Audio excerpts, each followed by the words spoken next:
Hello एक्सलाइट्स, कैसे हैं आप सब। मैं आशा करता हूं आप सब अच्छे ही हो। इस चैप्टर में हम एक्सप्लोर करने वाले हैं एक्सेल के यूज़र इंटरफेस को और भी ज़्यादा डिटेल में। आप सब जानते ही होंगे एक्सेल कितना पावरफुल और यूज़फुल टूल है। डेटा को मैनेज करने से लेकर रिपोर्ट्स बनाने तक एक्सेल सब कुछ सिंप्लीफाई कर देता है।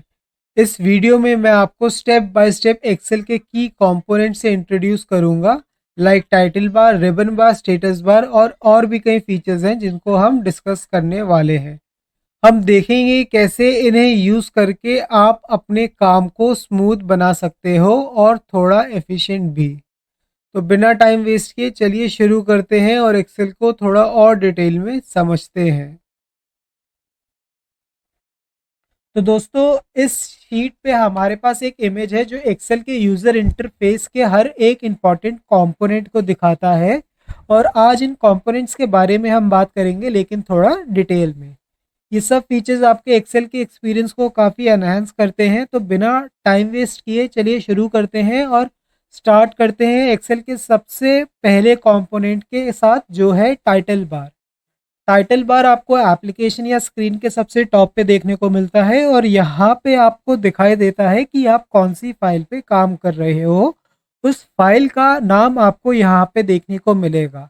ये सिंपल होता है लेकिन काफ़ी इम्पोर्टेंट भी होता है, क्योंकि इस पे एक सर्च बार मौजूद होता है जिस पे आप एक्सेल के किसी भी फीचर या टूल को टाइप करके उसे सर्च करके यूज़ कर सकते हैं।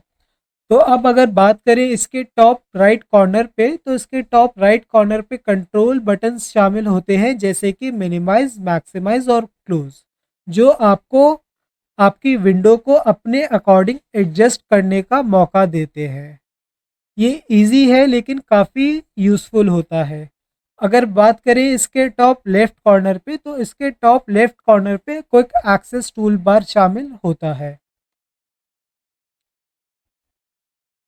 चलिए अब हम बात करते हैं क्विक एक्सेस टूल बार के बारे में। ये रिबन के ऊपर छोटा सा एक सेक्शन होता है टॉप लेफ्ट कॉर्नर पे। यहाँ पे आप अपने फेवरेट कमांड्स को रख सकते हैं।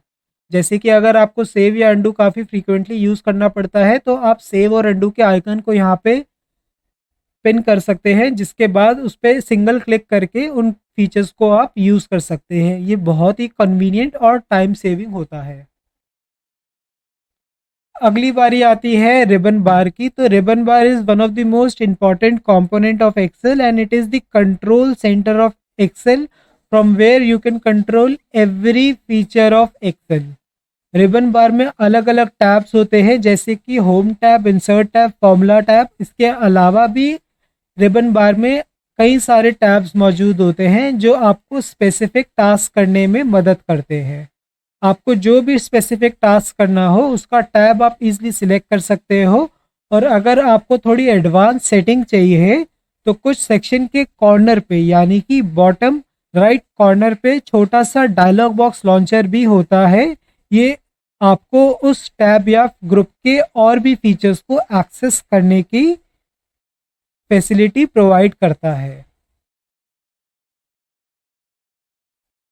अब बात करते हैं नेम बॉक्स के बारे में। तो नेम बॉक्स एक छोटा सा बॉक्स है जो आपको बताता है कि आप एक्सेल के किस सेल पे काम कर रहे हो या फिर एक्सेल के किस कंट्रोल ऑब्जेक्ट पे काम कर रहे हो। जैसे कि अगर आप सेल A1 पर काम कर रहे हो, तो नेम बॉक्स पे आपको A1 लिखा मिलेगा। सिंपल है ये, लेकिन हेल्पफुल टैब होता है जब आपको किसी स्पेसिफिक सेल या फिर ऑब्जेक्ट को फाइंड या फिर रेफरेंस करना हो। फिर बारी आती है फॉर्मूला बार की। ये एक जगह है जहां आप डायरेक्टली अपनी डेटा या फॉर्मूला को एंटर कर सकते हो। आपको जो भी सेल में लिखना हो वो यहाँ देख सकते हो और उसे एडिट भी कर सकते हो। फॉर एग्जांपल, अगर आपको किसी कैलकुलेशन या टेक्स्ट को करेक्ट करना हो, तो फॉर्मूला बार में आप जाके उसे चेंज कर सकते हो। ये सुपर हैंडी कंपोनेंट है एक्सेल का। वर्कशीट एरिया के नीचे आपको शीट टैब्स मिलते हैं। ये टैब्स आपको मल्टीपल शीट्स के बीच में स्विच करने का ऑप्शंस देते हैं। अगर आपके पास अलग अलग डेटा सेट है, तो आप हर एक को अलग शीट में ऑर्गेनाइज कर सकते हो। नए शीट्स ऐड करने हो, डिलीट करने हो या फिर रीनेम करना हो या इसके साथ शीट टैब का कलर चेंज करना हो, सब कुछ यहीं से आप कर सकते हैं। इसी के साथ शीट्स को हाइड और अनहाइड भी आप यहाँ से कर सकते हो।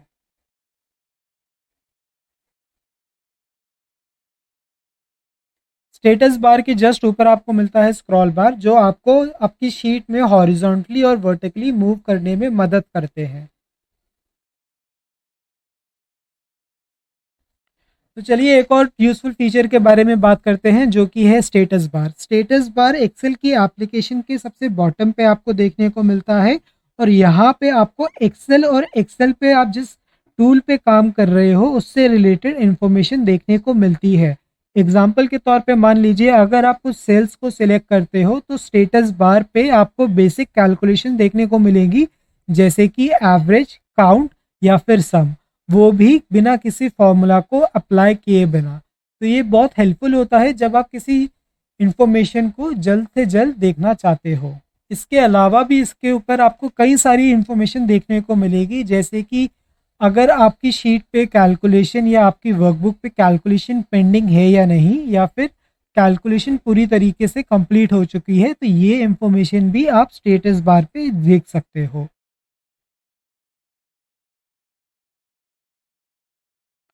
तो चलिए जाने से पहले एक बार और रुक करते हैं स्टेटस बार की तरफ। स्टेटस बार में आपको और भी कई फीचर्स मिलते हैं, जैसे कि व्यू बटन्स, जो कि स्टेटस बार में ही मौजूद होते हैं और ये आपको अलग अलग व्यू मोड्स प्रोवाइड करते हैं, जैसे कि normal view, page layout view या फिर रिपोर्ट व्यू।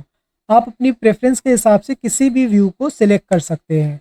और साथ ही यहाँ पे आपको जूम कंट्रोल भी मिलेगा, जो आपकी शीट का जूम लेवल बढ़ाने में और घटाने में आपकी मदद करता है। तो आप जूम कंट्रोल से जूम इन और जूम आउट कर सकते हो, जितना चाहे आप उतना कर सकते हो।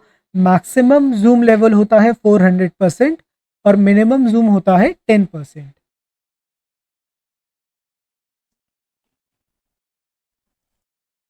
तो दोस्तों बात करते हैं स्प्रेडशीट एरिया के बारे में, जो एक्सेल का मेन एरिया है। यहीं पर आपका डेटा एंटर होता है, चार्ट्स आप यहीं पे एंटर करते हैं। इसी के साथ दूसरे ऑब्जेक्ट्स एक्सेल के, उनको भी आप यहीं पे ऐड करते हैं। इस एरिया में छोटे छोटे सेल्स होते हैं और ये सेल्स बनते हैं कॉलम हेडर्स और रो नंबर के कॉम्बिनेशन से।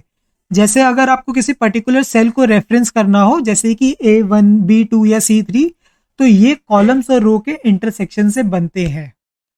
अब क्वेश्चन आता है कि सेल एक्चुअल में होते क्या हैं। सेल वो छोटे बॉक्स होते हैं जिसमें आप अपना डेटा, नंबर, टेक्स्ट या फिर फॉर्मूला एंटर करते हो। हर एक सेल का एक यूनिक एड्रेस या फिर रेफरेंस नंबर होता है, जिसके थ्रू हम उस सेल को आइडेंटिफाई कर पाते हैं। और ये जो सेल एड्रेस है ये बनते हैं कॉलम और रो के इंटरसेक्शन से। मान लीजिए अगर आप कॉलम ए और रो नंबर 1 के इंटरसेक्शन पे हो, तो जो सेल का एड्रेस होगा वो होगा A1। अगर आप कॉलम ए और रो 2 के इंटरसेक्शन पे हो तो सेल का एड्रेस होगा A2। और इसी तरह बाकी के सेल एड्रेस भी बनते हैं।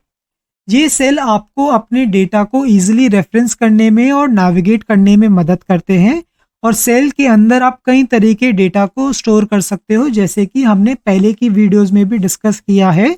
हम सेल के अंदर नंबर, टेक्स्ट, डेट्स या इवन कैलकुलेशंस को भी परफॉर्म कर सकते हैं। एग्जाम्पल के तौर पे मान लीजिए अगर आपको कोई बेसिक कैलकुलेशन करनी हो, तो आप सेल में डायरेक्टली फॉर्मूला एंटर कीजिए और उसके बाद जैसे ही आप एंटर प्रेस करेंगे, एक्सेल आपको उस कैलकुलेशन को उसी सेल के अंदर दिखा देगा। तो ये बात कहनी सही होगी कि सेल्स एक्सेल का मेन बिल्डिंग ब्लॉक है, जिनके थ्रू आप अपने डेटा को स्ट्रक्चर कर सकते हो। और जब आप मल्टीपल सेल को सिलेक्ट करते हो, आप इस पे कई तरह के एक्शंस या फॉर्मेटिंग अप्लाई कर सकते हो।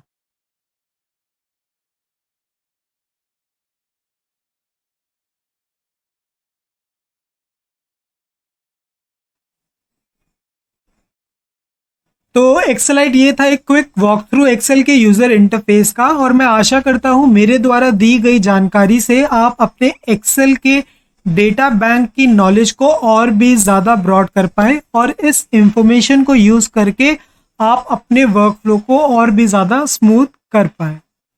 तो आने वाली वीडियोस में हम इन कंपोनेंट्स के बारे में और भी डिटेल में जानेंगे। मैं हूं आपका होस्ट करण तलवार। मिलते हैं अगली बार, तब तक के लिए कीप एक्सेलिंग।